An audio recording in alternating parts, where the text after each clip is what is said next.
What's up, everybody? Welcome, and I want to again thank you for following and helping out with Eden's process. So thank you so much. The thing that is in common to all great guitarists is actually very simple. It's a very well-kept secret, and I'm gonna share with you right now. So when you're listening to this kind of solo, or when you listen to this,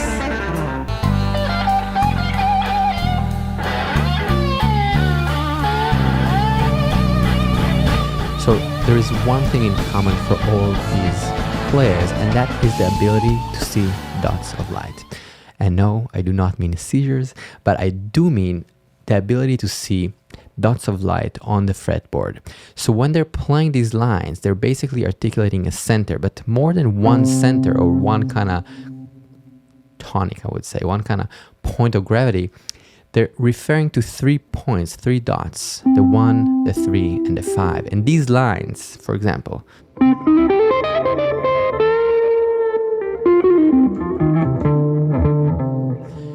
these ideas are interestingly circling around the 1, 3, and 5. The 3 points of gravity, the 1, C, the 3, E, and the 5, G, are sort of like dots of light. And then things are basically being articulated around it. So what I'm saying here is if we see the dots of light on the board, we can actually go very far. You can actually solo with way more ease. And the good news is it's pretty easy and we can do it today, right now. Oh, 2 things before we dive in. First, thank you so much for all the support, the comments, and following Eden's situation. I really appreciate it, and I'll give another update at the end. Second thing, if you do want to get the max out of this video and learn the most, check out the Patreon. There's a full PDF and tab notation. Let's dive in. We'll go over the elements of these dots of light, how to see them, how to memorize them in a few ways. First, emotionally, how it feels.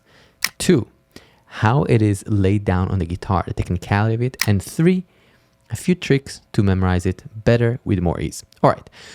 First, when I think about information, I want to understand what I'm hearing, what I'm processing, because otherwise it's really hard to remember. It's confusing. And I think a lot of people kind of stumble on that point because they're trying to memorize things that are not completely clear, and then it's harder. So let's make it really easy and simple, because it actually is. So when we're playing arpeggios, fancy word for broken chords, I'm basically articulating the 1, 3, 5. And you might know it, but it's important to really understand it so you see the dots of light all across the guitar. Okay, so we have the chord C major, but how do I go from this C major to an idea, a line?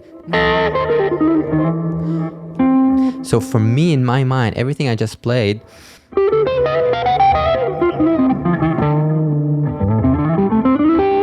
is actually articulating C major. Nothing more, nothing less.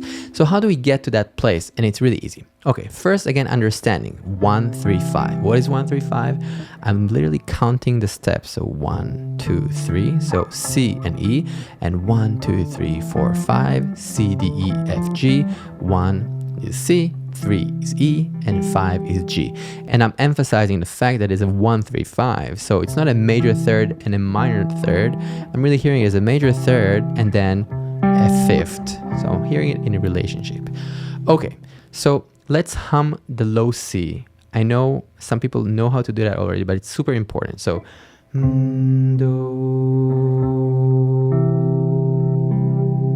and I'm feeling each one of these notes in relationship. Now, this is stuff you probably heard before, but again, the ability to tag the information in a clear way goes a long way. All right, so how do we go from that to the dots of light? Great question. So what I'm going to do first is understanding and memorizing the shapes, the visual information of C major in this area. And I like taking this bar chord because a lot of people have seen this shape before. So we want to use information we know and grab new information to connect it to older information that already exists in our system. So what I'm doing here is seeing this shape and kind of saying, okay, so the last couple of notes here are just that, so I can grab that pretty easily. Then I'm continuing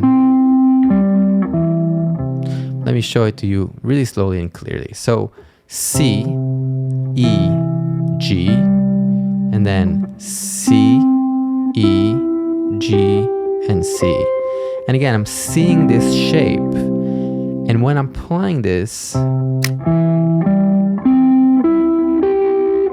I'm thinking about the notes. Again, it's not just a shape, it's also a relationship. Because again, I want to hear.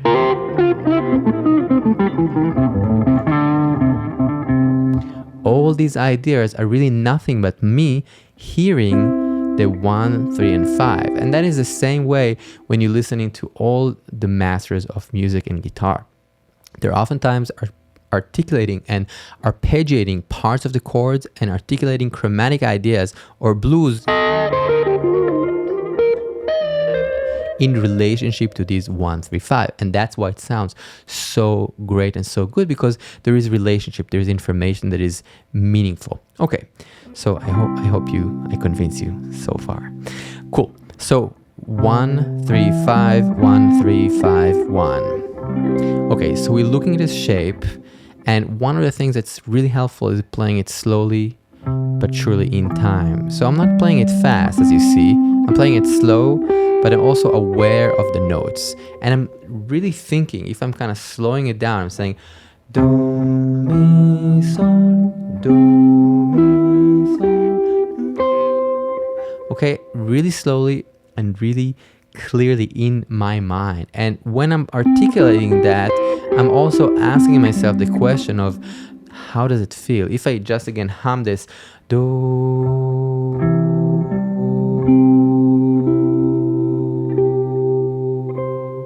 how does C feel in comparison to G, to E, etc.? And it's super important because it will allow us that flexibility of all these ideas that we're talking about. If we hear the relationship well, everything else is easier and more clear. Okay, so we have 1, 3, 5 here, but that's not the whole guitar. So I like breaking it down to a few kind of clear positions. So the first one is this, and sometimes I will even add this E on top. So again, 1, 3, 5, 1, 3, 5, 1, and maybe another 3. Oftentimes I will use alternate picking with my right hand, so it will sound like this. And when I'm playing, one more element to be aware of is trying to have the notes kind of balanced. So it's nothing I guess sticks out too much. So it's not like, no, right? I want to have control. It's sort of like me having a conversation with you guys and being like, hey, how's it going? What's up? How are you? And kind of emphasizing weird parts of the sentence, maybe.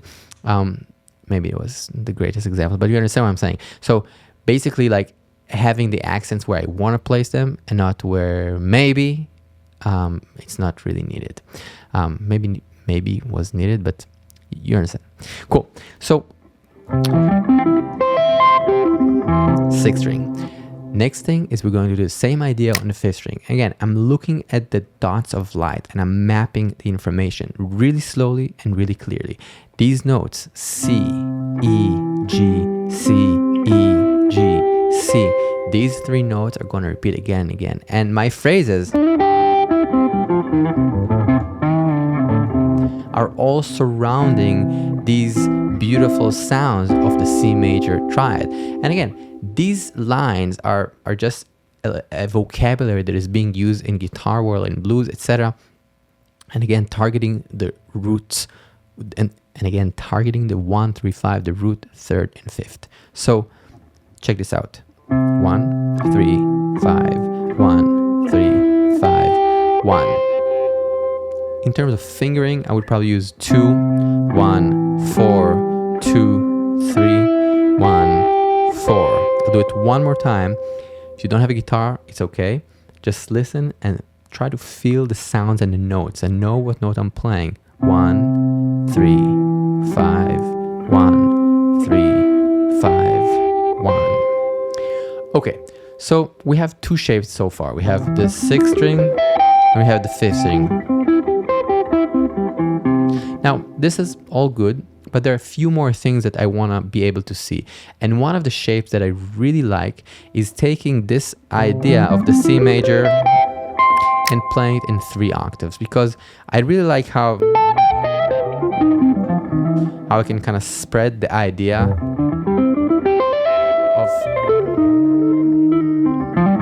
of playing across the board and use basically the range of the guitar.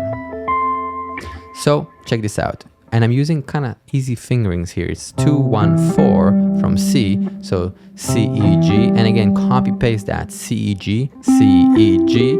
And another C, E, G. And then C. Slowly, but in time. 1, 3, 5. 1, 3, 5. 1, 3, 5. 1. And then back. C, G, E, C, G, E, C, G, E, C. All right.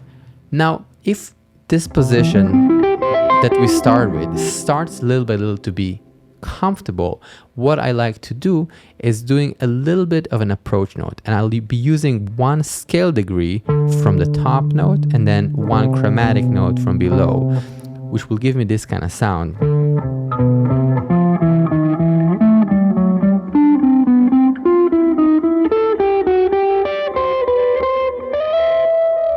Now, this phrase exists in classical music, in jazz, in blues, kind of everywhere. And more than the phrase, it's what it represents is the information of the center of C major and the things around it.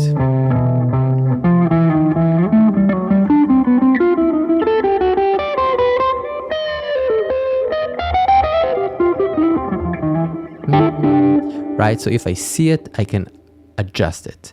So what I'm doing here again is 4, 4th finger, 2, 1, 2, 3, 2, 1, 2, 4, 2, 1, 2, 4, 2, 1, 2, 3, 2, 1, 2, 4, 2, 1, 2, 3, 4, 2, 1, 2. Maybe that's it. And again, a little faster.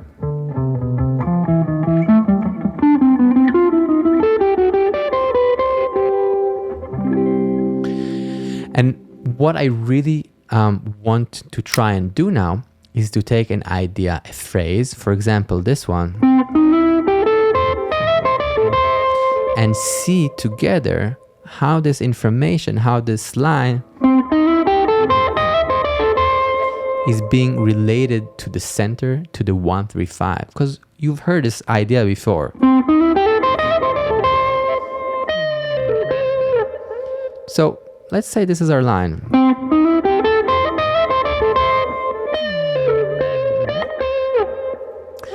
And then what we need to do is look at the dots of light that we worked on together. 1, 3, 5, 1. And then see the line and how it's actually utilizing that information.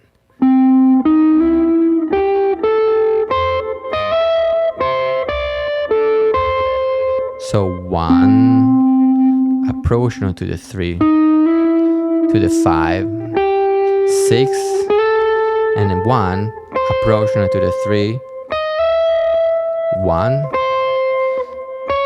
the 9, 6 to the 1.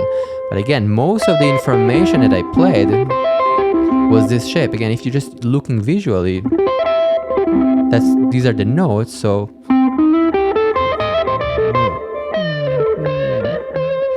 and then I'm basically playing this one, a little bend, back to the 1. So what I want us to understand from this process is the importance and how meaningful it is to see these dots of light across the guitar. And the best way for me to learn that is to really slow things down. There is one more exercise that I want to show you, which I love doing, which helps kind of seeing these dots of light even without a connection to any shape. So basically, I like taking a note, for example, note C, and finding that note all across the guitar in the different octaves. For example, what I was just doing right now. And what's happening here, I'm playing the C, and then I'm kind of going over all the C's that I see around the fretboard. You can do it faster or slower, But what it helps here is for me to be aware of the note C around the board, where it is, and therefore, if I want to hear, I can find it around the board, because I know that this is C, right? And it works in the same way if I take the open E, right? I'm just kind of playing the E's, all the E's. So these dots of light, as I like to refer to, are really helpful. Of course, knowing arpeggios, knowing shapes later on, connecting that to scales with awareness is a huge, huge deal. Thank you so much for listening. Thank you for taking the time. Thank you for supporting, and I'll see you very soon. Peace out. Hey, so I just want to say again, thank you from the bottom of my heart for all the support and the love and all the messages and comments. It means really a lot. This is a really hard time for us, so it means a lot. I'm trying my best to still create things and do some music little by little. So first, I kind of wanna share with you that I created a full album for the twins, and it's a jazz trio album. It's not out yet. The album is done. It's a trio, and Ben Wendell also produced it and playing on it, as well as Oded Sur, good friends and amazing artists. The drum is Miguel Russell and Hamish Smith on the bass. I'm just sharing it because it's just hard for me to listen to these takes now, and and it's kind of interesting because the whole album was written for the twins, for Eden and Gigi, and there's all the songs is around them. So it's kind of like sometimes hard. Eden is doing pretty well. We started round 2 of chemo. He's in that right now. Again, stem cell collection last week was good. There are ups and downs, but he's super cute and doing his best, and so are we. Again, we're very hopeful, and he's smiling more and actually gaining more neck control, and some just motorics are getting stronger, I think, because the tumor is not there, so his brain is adjusting and recalibrating. The chemo takes a big toll of energy, of course, but when he's kind of with energy and in mood, he's really playful and super cute and smiley and very loving. We're basically living in the hospital. I haven't slept at home for a very long time, but yeah, we're happy, or we're trying to be happy, but we're doing the best and we can, and that's all I got for now. Again, thank you, and see you guys very soon. Peace.